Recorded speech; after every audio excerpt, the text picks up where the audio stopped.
Welcome to the Sexual Wellness Podcast, real-life conversations with industry experts on modern sexuality and how to live a happy, healthy, turned-on life. I'm your host, Laura Allen, founder of New Zealand's leading sexual wellness store and holistic sex, love, and life coach, passionately guiding women to expand their pleasure in and outside the bedroom. Hey everyone, welcome back to the Sexual Wellness Podcast. Thanks so much for being here. And today I am interviewing Victoria Redbard, who is a somatic sexologist. She's from the UK, now living in Australia, and she is a counselor, speaker, author, researcher, open relating expert, and the founder of the Institute of the New Paradigm of Intimacy. She has studied Tantra and sexuality in many countries and now resides on the GC, helping people have epic relationships that make them feel free and expansive and, just like amazing. Her new Sexuality School, the Institute of New Paradigm Intimacy, offers deep learning into the psychosocial and somatic aspects of the cutting-edge sexuality education that is impacting the globe and creating cultural change worldwide. Yep. It's epic. And today we are talking about communication, particularly communication in the bedroom. I get super vulnerable and I talk about some crazy experiences that I've had when it comes to feeling shut down in the bedroom, doing things wrong, how we can navigate learning to communicate in new ways, how to express our authentic sound, self-pleasure, and how to sort of get our needs met in the bedroom and start to cultivate rocking boundaries, rocking communication skills so that we can be safe in our bodies and have the most pleasurable time possible. It's a great episode. I hope you enjoy, and don't forget to leave a review on iTunes and make sure you send us a DM with your favorite takeaways. Enjoy the show. Hey, Victoria. Welcome to the show. Hey. Oh, thanks for having me. Yeah, pleasure. We've been communicating lightly on Instagram for a while, and it's been nice to sort of like drop in with you and like find a topic that we can vibe on. And I think we've really hit the jackpot because this is something that I've been really wanting to like deep dive into for a long time. So I'm happy to have you on the show to talk about communication in the bedroom because it's so big and it's so loaded. Mm-hmm. There's so much to it. So I'm really excited to dive into it more. Yeah. Yes. My favorite topics, sex and communication. What was that? Sorry? So those are my favorite topics, sex and communication. Totally. Essential. Okay. So before we dive into this episode, I'd love to know what color are you today and why? Color. What are my choices? Just any color? Yeah. What color are you? So like any color, the first color that pops to mind that's resonating with you. It's like a really bright white, like a shooting star kind of color. And I think it's because I feel really like, it's amazing. Just moved into this new place and I just feel really like alive in that sort of shooting star color. Epic. I love that. Beautiful. Okay. So communication. We're gonna talk about communication. I want to like specifically talk about communication in the bedroom, but I'm sure as everything, as always, who we are in the bedroom is who we are in life. So, I guess the best place to start is what are some of the things that stop us or hold us back from expressing our true needs or asking for what we desire or making authentic sound in the bedroom? Well, there's a lot of questions in there, but the piece that I picked up on first was like, why are we not asking for what we want?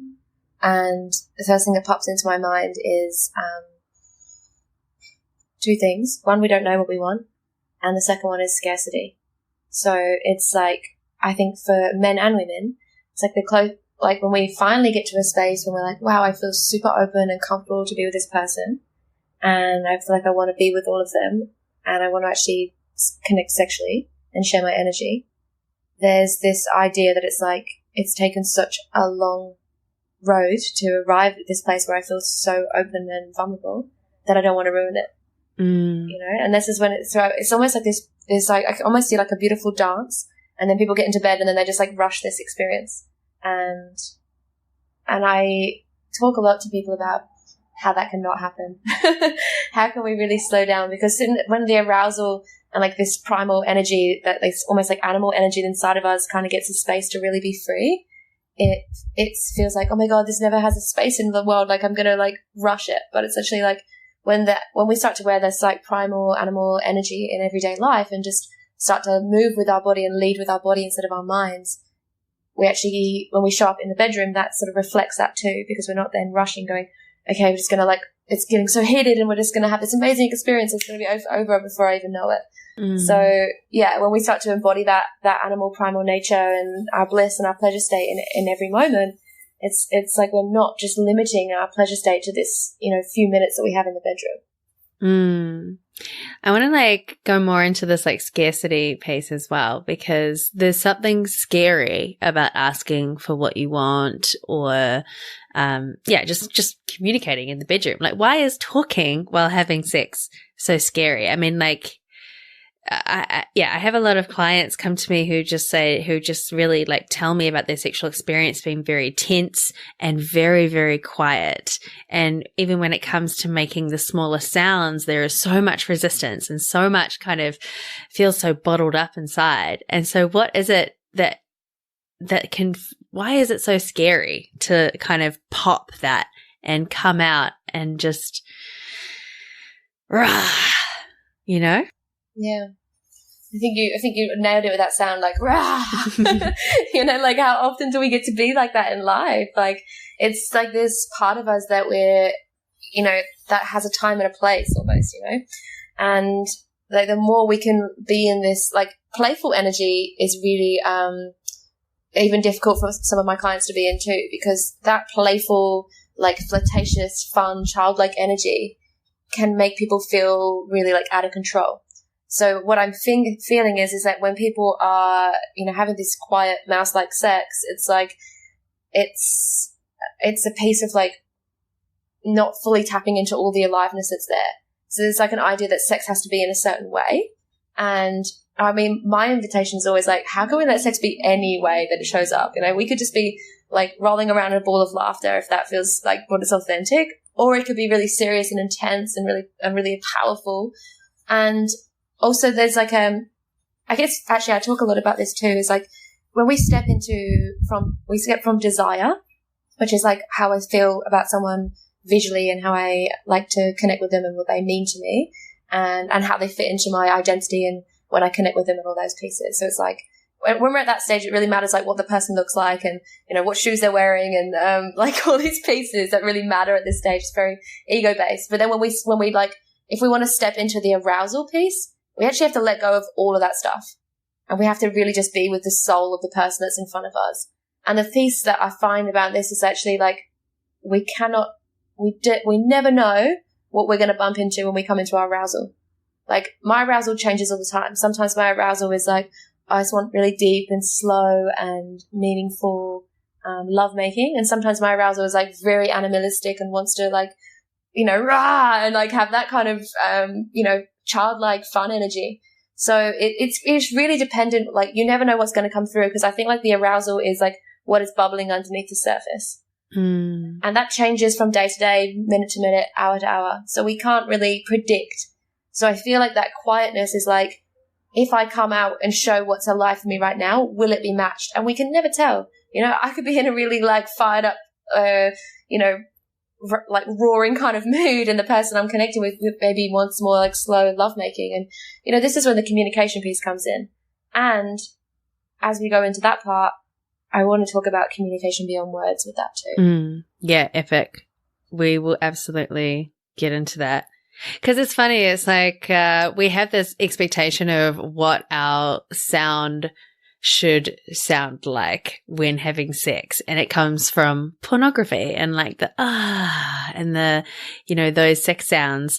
But yeah, a lot of the time, like, I definitely don't sound like that. And you know, when I'm like really, really dropped in, and there's so many things I know from like my personal experience that can get in the way from me feeling safe to be fully expressed within my sound and my communication, you know. And it's like not just having a partner who I can, you know, share that stuff with, but it's also like, what kind of environment am I in? Like, who are my next door neighbors and all of that kind of stuff. So it's important to, you know, when we're talking about like pure like sex-based communication and feedback and sounding, it's important to like take your environment into consideration, and how can you set up spaces that are going to make you feel like you're going to be able to have more freedom of expression. Do you know what I mean? Yeah. So I was listening to a tantrika speak the other day, a friend of mine, and she was saying about those different sounds that we make is due to like the energy, the density of the energy in our body. So when we're like, you know, like that, or when we're like, it's to do with like the density that's in our bodies in that moment.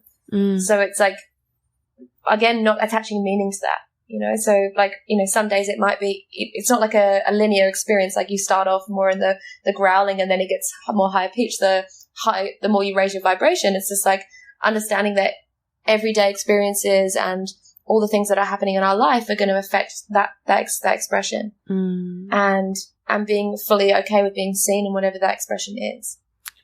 Yeah. So what are some of the benefits of like really letting yourself release your authentic sound like that? I guess like what we went into this podcast with the intention of communication, and we're definitely going to dive into that, but we're kind of like really wormholing into like sounding our pleasure and sounding in the bedroom, not necessarily articulating, not necessarily articulating our pleasure. So when it comes to like sound and authentic sound, what are some of the benefits of kind of freeing yourself in that aspect? Like, I know for myself, it's been able to move energy around and therefore just like opening me up to more pleasure.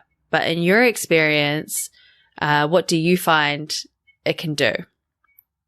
Yeah, that's pretty similar to what I would say. So my modality that I've created is around self-pleasure. And it's basically a therapy, the way that I do self-pleasure. It's like, how do I just be with my body and allow the energy to move through me? And when I meet my body in this space, rather than going, okay, I'm going to self-pleasure now so that I can have arousal, pleasure, you know, orgasms, whatever, I'm like taking away that goal orientation and then coming into an experience with my body where it's like, what is here right now and what wants to move. And when I do that, the benefit is that my body gets to be in the full expression of itself, and it just works things out on its own.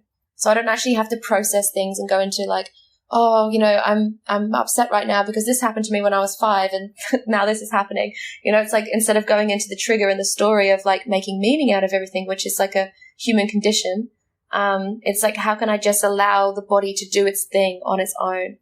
And when it does that, like, doesn't matter what I'm faced with, everything can become orgasmic, because orgasm is just energy moving through the body. So, you know, you can have a crygasm, you can have a laughtergasm, you know, there's all these different ways that we can have these orgasms, because orgasm is just energy in motion, which is emotion.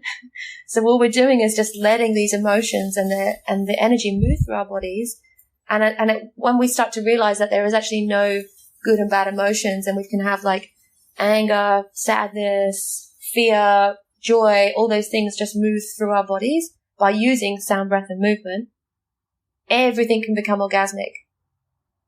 Because orgasmic doesn't mean like screaming, shrieking pleasure from the top of your voice. It's just like how energy that is rippling through you. And when you can just tune into that feeling of the energy rippling through you, you're just transcending all of the pieces that are stuck. And those energies that are like anger, sadness, and fear, they're a little bit denser. So they move through the body in a little bit of a different way. But what I've been researching is that the more we open up our body to be able to experience pleasure beyond conditioning, so letting go of the stories of like, okay, I'm allowed to have my pleasure when, or I'm allowed to be, feel orgasm or like my arousal when we let go of that conditioning and allow it to come in any given moment, then we kind of open up the pathway for all that dense energy just to shift through us too. So it stops being about like, oh, I just want to push away anything that's painful and just have pleasure. And it just like opens up the capacity to feel more of our pleasure in every moment and allow also those dense energies to travel through us in an orgasmic way. Yeah, beautiful. I love the sensuality of sadness. Personally, I find crying to just be so beautiful and orgasmic. You're right. It's a really beautiful perspective to have. Okay, so what does that actually look like? So what we're talking about is giving ourselves the space and freedom to move emotion through our body through sound, breath, and movement. But what does that actually look like in the day-to-day? Say I'm a corporate 9-to-5 woman and, I'm feeling some rage in my like morning stand-up meeting and like I can't just like start shaking on all fours like a hyena, like howling at the moon, at like 9:30 a.m. because like my colleague is, pissed me off or like triggered some childhood trauma. Like, so how do we integrate these practices into our daily lives and what does that actually look like? Yeah. So when you asked me to talk about communication in the bedroom, this is the immediate piece that came to me to share.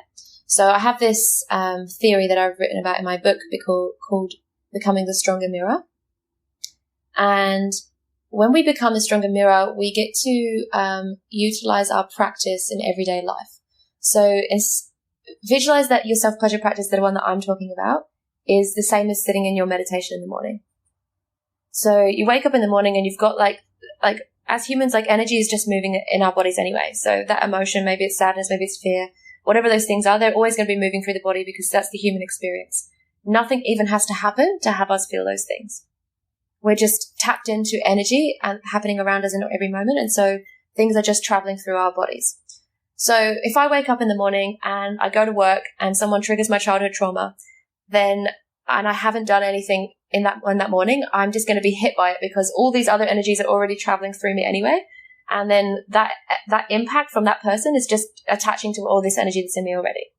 Whereas if I sit in my self-pleasure practice in the morning and I be with my body and I allow it to use sound, breath, and movement, even just like before I get out of bed or even like just like touching my arms and caressing myself and making the sounds in the car on the way to work, the chances are I've actually shifted a lot of this energy that's in my body. So my vessel is a lot clearer.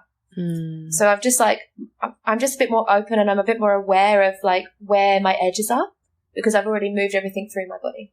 So then when I'm faced with this person at work impacting me by triggering my childhood trauma, I can feel the awareness of it a lot stronger. I'm like, oh, okay, cool. That's what's triggering. Okay, it's just going to shift through because the vessel's already clear. It's not like chock-a-block with all this dense energy that's already in my body. So if I've cleared it all through, then what happens is I get to be the stronger mirror. And why I call it the stronger mirror is because in any given moment, we're having limbic resonance with other people. So even you and I having this conversation now, like your state of and your mood will be affecting mine and vice versa. And but in any conversation, there's always a stronger mirror. So if you're really, really, really sad, then you might become the stronger mirror because I might be like, oh, wow, like I can feel my energy is really being poured into the strength of your sadness.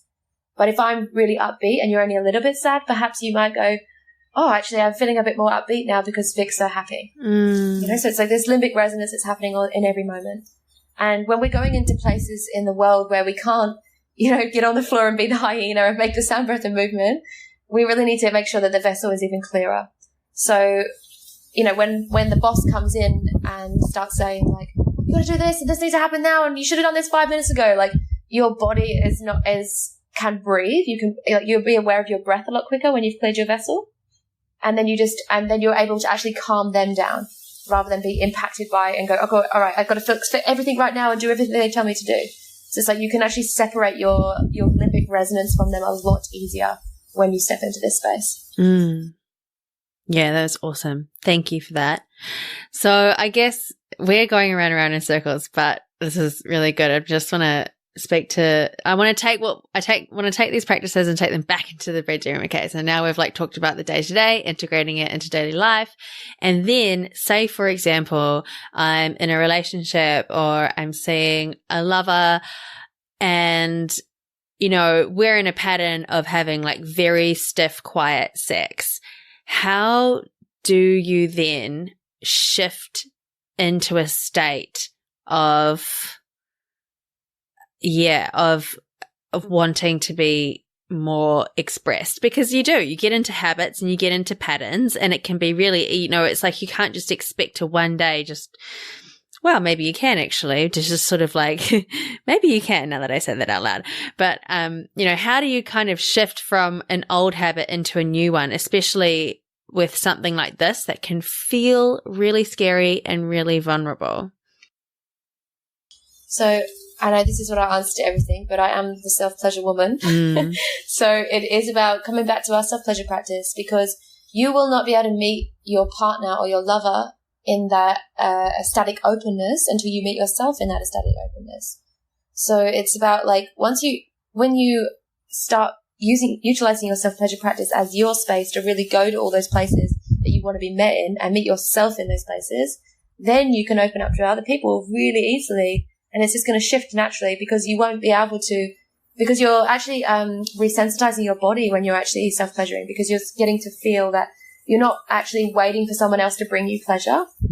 Your body is already a vessel for that pleasure because you're so connected to it. So, you know, when you know those, and also like the whole vulnerability piece is very much around, is it okay if I make this sound? Will that person be okay? And that's the wrong question to ask yourself. Are you okay with that person not being okay with your sound? You know? So it's like, actually, if I'm very comfortable in whatever sounds I make, then even if you judge me, I can't feel shame or I can't feel judged, because it doesn't matter to me, because it's not my stuff. Because I'm fully comfortable in my own expression and my own experience. Yeah. And that's the only way that we can feel shame and feel bad about ourselves is if it's already there to start with. So if there's shame in my body, then you can trigger it by bringing it up. But if I've cleared through that shame and I've got very comfortable with being in my expression, and there's nothing you can say that's actually going to touch me. Yeah. Boom. I love that. So it's all about it's all about self-pleasure, and we can't ask for what we don't know we want. Yeah. Exactly. There's something else about communication, and I guess like this comes down to as well things like, you know, consent culture, saying no, saying yes, and, you know, this might be a little bit of a tangent, but it can be hard for a lot of women to stop and pause and ask to slow down, or simply say no when they're in the middle of a situation. And so there's this thing around speaking up for ourselves in the bedroom and belonging, because sometimes, you know, due to certain experiences that we may have had, we may have gotten the message that it's actually not okay, it's not safe for us to speak up for ourselves, because then we won't be in the belonging club anymore. So it's safer for us to get love, to be quiet, and to just let things happen. So in those circumstances, you know, what are some tools that we can use to practice getting comfortable with our yeses and our nos and our voice, perhaps out of the bedroom, because, you know, just like waltzing into a sexual situation and like saying, no, yes, I want this, might be a little bit advanced in the beginning for someone who is experiencing these things. So what are some tools that we can give them beforehand to start pumping those like confidence muscles when it comes to asking for what we truly want. Yeah. Yeah, thank you for asking that. I think it's really important to talk about consent and, the boundaries that we have inside of our own being. Because this has been my journey as well. So I've come from massive dissociation around sex and my own experience of self-pleasure. So, if I would ever sit down and be with myself sexually, I would dissociate or start thinking about something else, be stuck in my mind. And the same with sex. I was in an abusive relationship and found that I would be almost floating above my body and just not be fully there and just watching these experiences that I was in. And the journey that I've taken through that is to really understand what's happening when I'm going into freeze, when I'm dissociating, when I'm wanting to get away, when I'm feeling quite confronted. So it's almost like the trauma response. So when I work with clients, I really get them to understand what their trauma response is. And as soon as we start to see that, we can start to relate to that trauma response in a different way. So a lot of women come to me, they're just like, oh, it's so annoying. I want to just be there. I just want to have all this pleasure. And this, releasing that, being with that rage, allowing that irritation to be there, and then dropping even a little bit deeper and going, okay, so what is it? How can I relate to this part of me right now? So for my own personal experience was a lot around freeze and dissociation. So I had a mentor that helped me connect to this idea of the freeze mother, right? So it's like, I imagine she's like this ice queen, right? So when I was in a bad experience that my body couldn't handle, she came in and froze me so that I didn't have to experience that bad experience. And just like some other overprotective mothers, she continued to freeze me even when I wasn't having a bad time, out of protection, out of wanting to wrap me up in cotton wool. And so when I started to release this relationship to her that was instead of I just want to be in my body, stop being so overprotected over me. And I started to relate to that kind of freeze mother energy of thank you. And now you can release me. That energy that I kind of created, that relationship with that part of me that was, in trauma, really changed my experience. And it just opened me up to this new way of, relating to myself. And then that level of compassion is what had me be able to create boundaries for myself. And so what I would be doing then, and you asked for a practice that people could do outside of the bedroom, is to start getting okay when people are saying no to me. So, and when I'm saying no to people, because we often think that we don't want to say no because we don't want to upset people. But the truth is it's not about us upsetting them. It's about us being okay with them being upset. So when I start to say no to people in my everyday life that are used to me saying yes all the time, they may have a reaction which may impact me. And the practice is going, okay, so they're having a reaction that's impacting me. It's okay they're upset, and it's okay that I'm upset in this moment. And getting comfortable with the fact that there may be some disconnection in that upset. And then if you have that intimacy with someone, you can even name it. Going, okay, this is uncomfortable because I can feel that you're disconnected, I'm disconnected, and we're both upset in this moment. And now how can we just be okay with that and keep moving? Yeah, I love that. There's actually another exercise that I love to talk about that I think could be a really great addition, and that's just belonging and boundaries. It's so awesome to do with your partner, especially when you're just starting to get into consent or you're starting to learn about your trauma response and it's something that you're going to move through, but it's new for you and your partner. It's just having a conversation with your partner and going, hey, I need to work on my communication. I want to start building my boundaries. Can you do this exercise with me, even if it's just a couple of times a week? And it's it's in the beginning outside of the bedroom. Okay. It's just I'm going to call you up on the phone, or we're just going to sit down in front of each other, and you are going to ask me for some kind of crazy outlandish thing. Can I please have $1 million? And then I'm going to say no back to you. And then your partner is just going to say, thank you for looking after yourself. And that's the exercise. So you you simply get to practice saying no with your partner, and your partner is going to respond with a thank you and receive that. And you can both talk then about how it felt to say no. What did you struggle? And, what did it feel like to receive the no, and like go into all of that. And then over time, you can ask for the requests to become more difficult to say no to. It can be start going into things that you might actually potentially want to do. It's like, can I stroke your leg? And then say no to that as a part of the exercise. And what it will do is it will build those boundary muscles and those yeses and those nos between you. It will teach you and rewire your brain into thinking that it's okay for me to say no. I'm still lovable. I'm still safe. And I'm still heard. I'm still seen.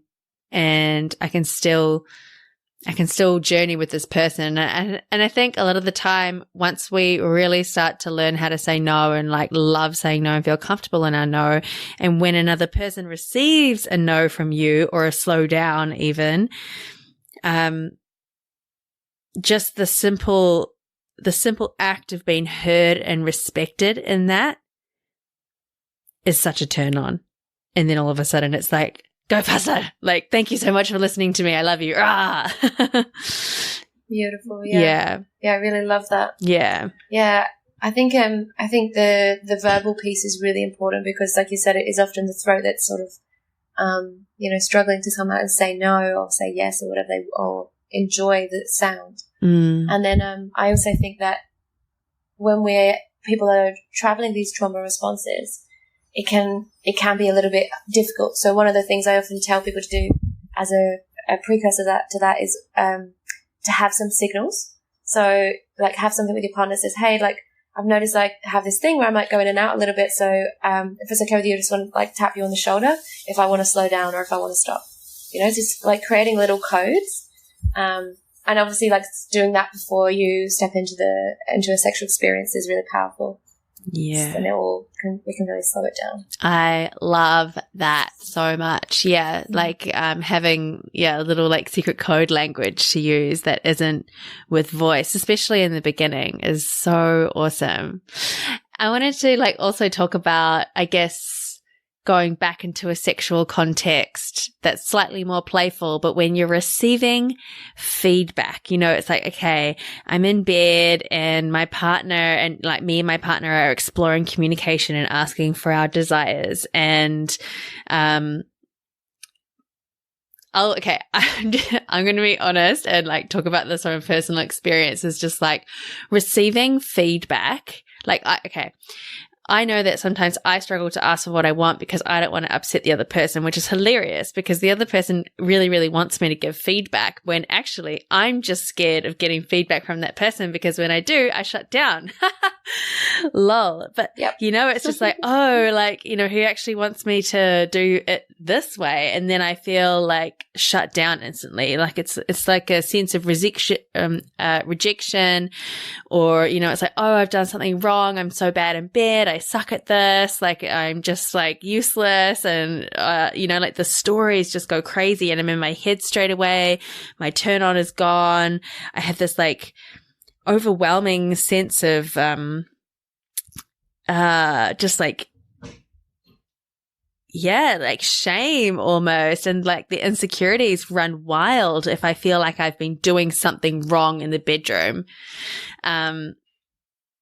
So yeah, I guess what am I trying to get at with that other than just like a shameless overshare of my intimate life? I guess it's just like being mindful of your reactions when you are exploring more communication, and to be aware of your bodily sensations and how can we stay in a grounded place and how can we learn to communicate from a really heart-centered space that will keep our receptivity open to continue moving through the sexual experience as opposed to shutting down and getting caught up in the stories. Mm-hmm. Yes. I think that was a beautiful share, and I don't think that was shameless or overshare. I thought that was really so needed in this conversation. So thank you for sharing that. And I hear this a lot, and not just from women, from men too. And it's really big. And as somebody who works in sexuality and talks about it every single day, I need to be very careful if I connect with a man about giving them feedback. You can imagine. So the way that I master this is to, you really just, honestly, I don't think there is a wrong thing you can do in bed. Ever, it's all perfect. It's all just energy moving. There is no right way to have sex, and there's no wrong way to have sex.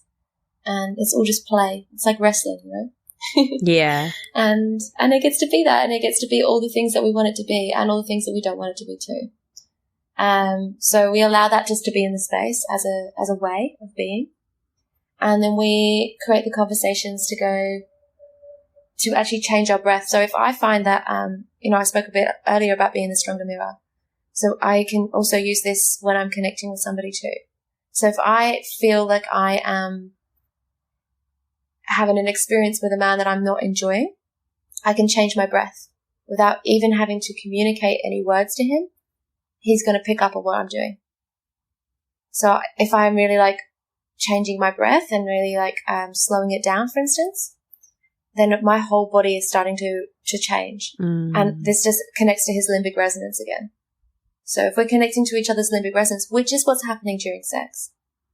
And then again, and also just using your touch. So the piece is the more, again, self-pleasure, and then the more we have awareness about ourselves when we're in the sexual experience, and we don't freak out and think, oh gosh, I just have to accept this now and this isn't what I want. So for me, if I feel like a man is doing something that I'm not enjoying, maybe I'll just stroke him down his arms really slowly. And I'm just changing the energy of the experience. So when I do that, then what happens is things shift. And I haven't needed to tell him I'm not enjoying it, but he'll just receive my energy, and it will change directions naturally. So it's really beautiful and easeful in that way. But what it takes to actually be in that space where you can do that is to be really in your body and to be really aware of when you're enjoying something and when you're not enjoying something. Because I think a lot of the time, and especially for me in my early days, it's I didn't even know I wasn't enjoying it until it's too late. Oh, this has been happening for a while now and I don't know what to do, and I don't know how this is happening. So what I started to do was realize actually the more I spent time with my own body and started to recognize what was happening in my body, the more I could actually transfer that resonance. Actually, I have one more piece as well if I've not spoken to it too long. Share away. Okay.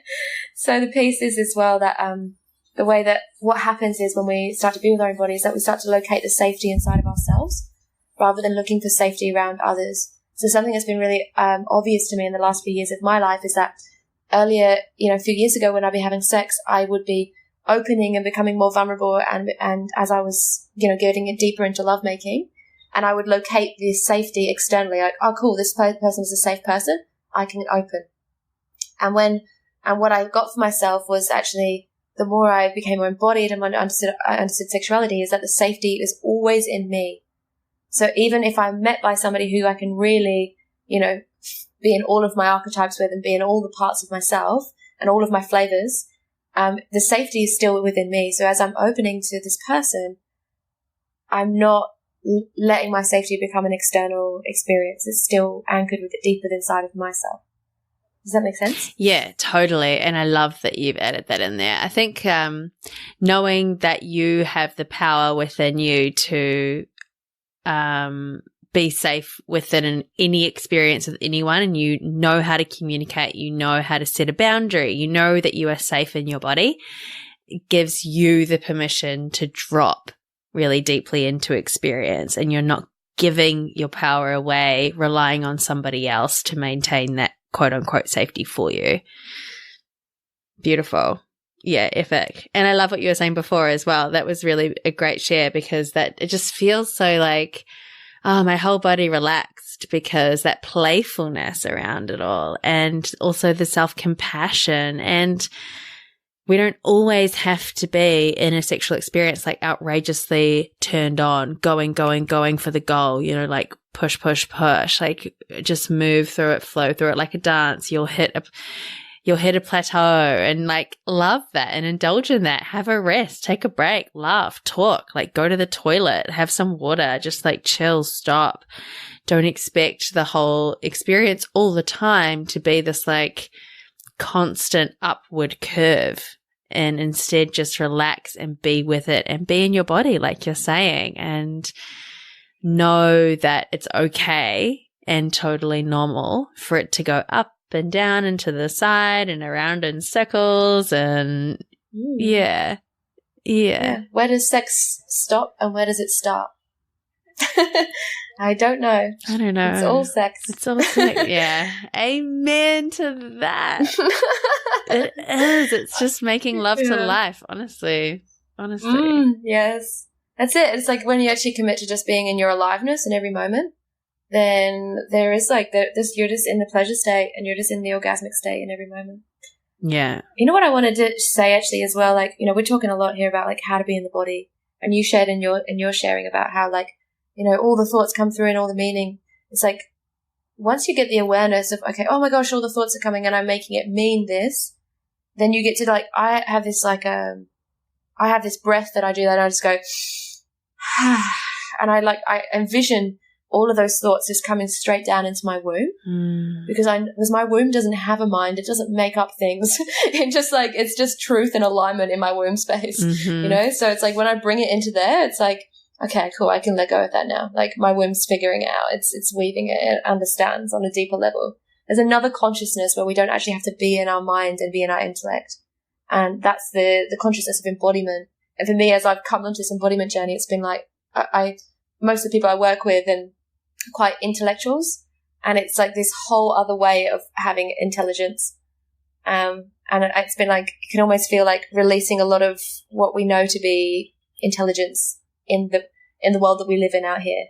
So, yeah. That's a great tool. Yeah. I mean, breath is so powerful. I mean, in every aspect of life, having like a really beautiful breathwork practice to bring you into the present. And it's also super relevant in the bedroom. So I guess to sort of like start wrapping up, like I'd love to give the listeners just some more like how to stay in the body and how to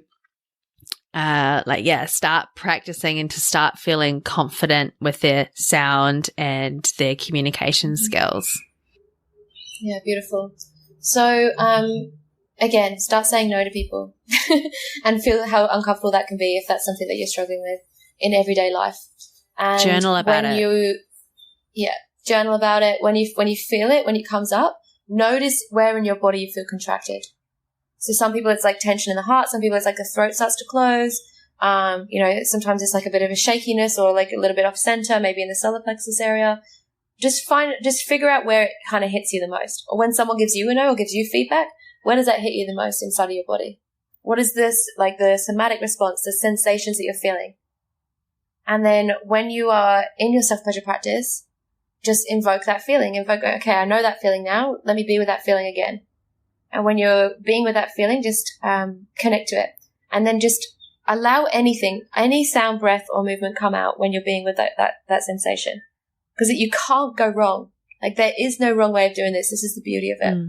So you're just breathing into that space and going, or like shaking your hands out, or just like, you know, even singing. Sometimes I sing like really like more angelic sounds, you know, it's like I'm singing like a lullaby to that part of me, you know, it's like really like deep compassion for self and like moving at the pace of your heart with like no expectation that it's going to be, you know, that it's going to change right in this moment and it has to change right in this moment.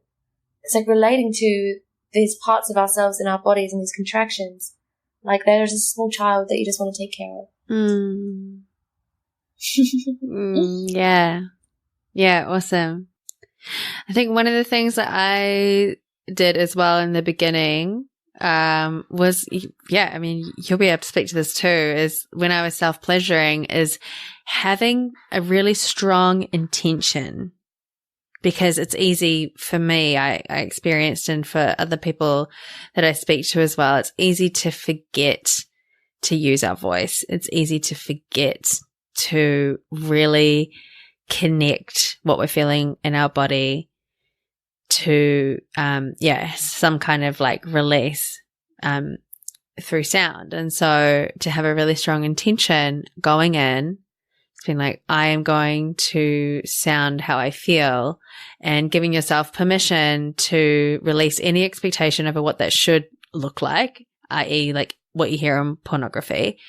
And then just like practicing going, how do I feel now? What does that sound like? And getting curious and just literally just letting out whatever it is. Maybe it's like a monkey sound or a giggle or a cry or a spit or like a growl, or you just like yell into the pillow, or you're like laughing ecstatically, or it could be anything. And so, yeah, that's a beautiful way to start getting to know yourself better in your self-pleasure practice, right? And like getting to know your authentic sound, so that when you are in these situations with another person, you have more confidence and more experience, I guess, within yourself, and you know yourself that much better, so that you can have a more authentic experience with your beloved.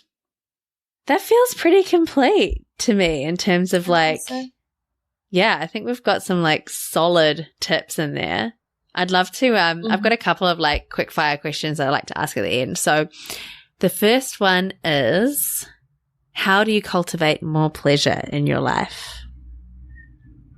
Sound, breath, and movement. Yeah, I love that. Yeah. Yeah. And just take dedicated time to your self-pleasure practice. Yeah, I love that. And thank you, because, you know, even myself, like I consider myself to live an extremely turned on life, and I put pleasure at the forefront of everything. But at the same time, it's still easy to let these things slip. And so I'm inspired by having this conversation with you. I just want to like get on all fours and like shake my body and like start growling like a hyena and like just get way back into my primal state. So the next question is, what have you learned about self-love recently?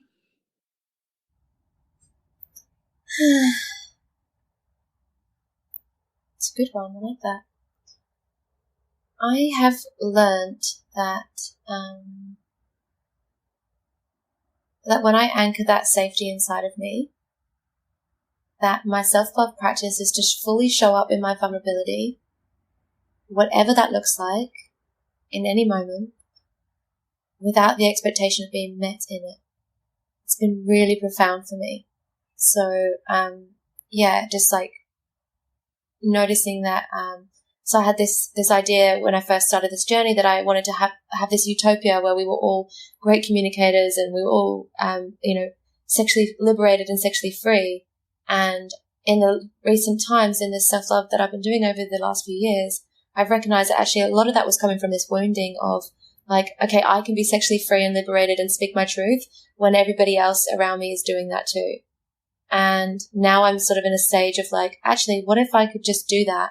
And it didn't matter if anybody else around me didn't want to be vulnerable, you know, and I extend this across everything, across partners, across, you know, social media, across my friendships and my family. It's like, I, you know, notice that even with my family, like, you know, wanting them to be on this spiritual journey with me or whatever, like actually they're already perfect exactly how they are. And when I let go of the fact that I need them to show up a certain way for me to be vulnerable, like I can really actually properly love them. And that's so special. Like to love someone so unconditionally, like that feels really congruent and beautiful in my being. So that's what I've learned recently. Beautiful. I love that. And the final question is, what is the most impactful book you've ever read? Sex at Dawn. Oh, awesome. Yeah, that's a goodie. I'll put it in the show notes for people who are interested. And for people who want to find you and work with you, where can they do that?